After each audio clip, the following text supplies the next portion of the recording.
Hello everyone, my name is Josh and welcome back to the Sonic 2 playthrough. This is part 13 and we are in Sky Chase Zone, a lovely little level that will take the place of a one-act zone in this game. So yeah, these next two stages are both going to be one-act stages. Sky Chase Zone is not too bad. It's a very nice, relaxing stage, especially after we just did the Hell and Atrocitus, that is what we call Metropolis Zone. But basically you'll find that this stage is going to take the same amount of time, no matter what you do. There's some enemies along this place, but only some, not that much. And if they are, they're not too hard to defeat.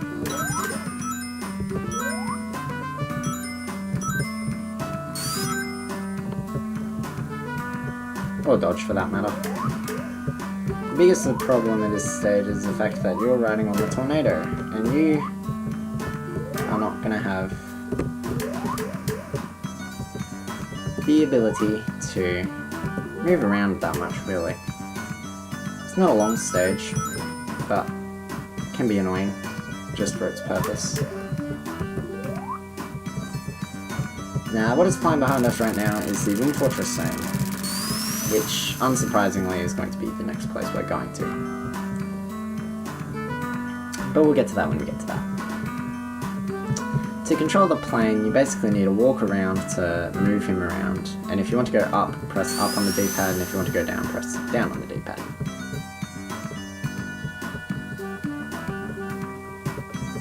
You'll notice that this stage is not very long, and the fact that you will also probably almost most definitely not transform into Supersonic in this stage, because it's designed to basically have just enough rings so that you will transform into Supersonic right before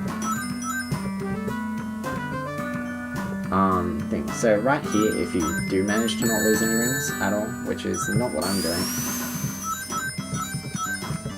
then you will obviously be able to transform into Supersonic at the very end.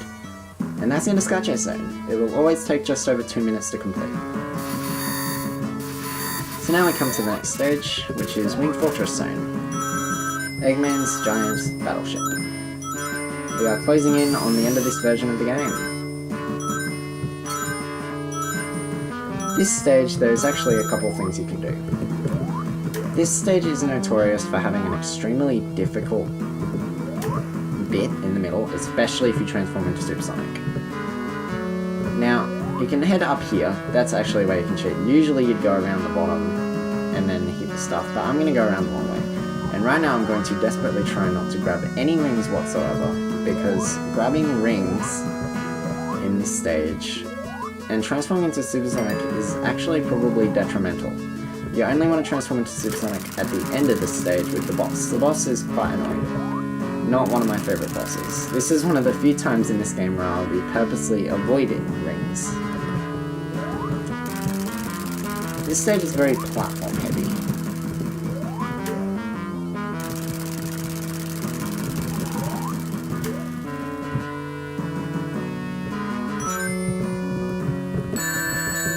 Thank God for losing all those rings, I guess. This means that when I get down here, I really won't transform into Supersonic at all.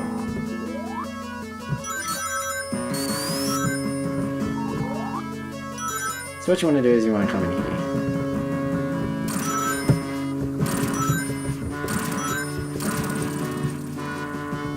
You want to land in here, you want to come over here. Now this part here is the reason why you don't want to transform into Supersonic at this stage. These jumps coming up are very difficult to make if you're Supersonic. If you're normal Sonic, however, pretty easy to make. Basically, you're going to be jumping across these platforms right here. They'll open up as you go along. They're also going to close up as you go along. I feel like I'm just going to make it. Yep. And right there is actually a very big problem with this stage. You can go flying across and not actually get any rings. So you want to actually let go of the D-pad right there, as if you use the D-pad, you're not going to make it across. We have hit the 8 lives. People said it was going to happen.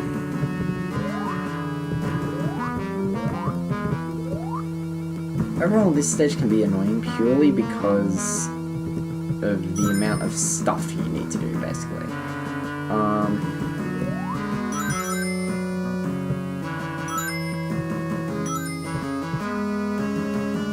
Especially at the latter half of the stage, you want to try and grab a lot of rings. The boss of this stage is actually really annoying as normal Sonic, and it looks like we're going to be doing it as normal Sonic, so let's see how this goes.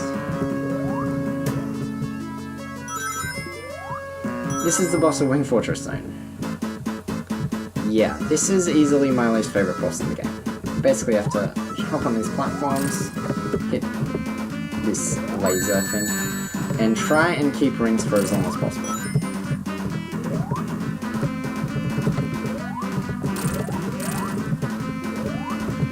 Using the invincibility frames is probably the best thing you can do with this boss. Because you gotta use these platforms and it's very annoying. That was probably the best version of that fight I've ever done. That was really, really good. Anyway, jump down here, and Eggman's coming. What? He's using a spaceship. Funny little thing you can do here is you can actually time out at the very end of this because, well, yeah. Because the timer's still going in the top corner if you haven't noticed. So, the thing I'm going to do right here, we're following Eggman into the atmosphere. Sonic should be dead.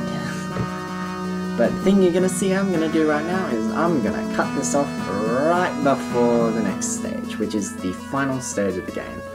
I'm going to do this because I'm evil and I don't want you to see the final stage until we get to the very end.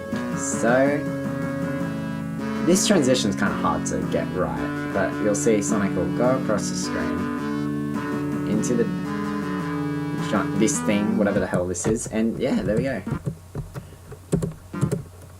And I'm gonna cut that off right there, so you don't get to see what the next stage looks like till we get to the next stage in a couple parts time, because of course we gotta go back to the 8-bit version and finish that first. So next time we meet, we're going to be finishing off Sonic 2 for the Master System with its true final stage. Until then, ciao!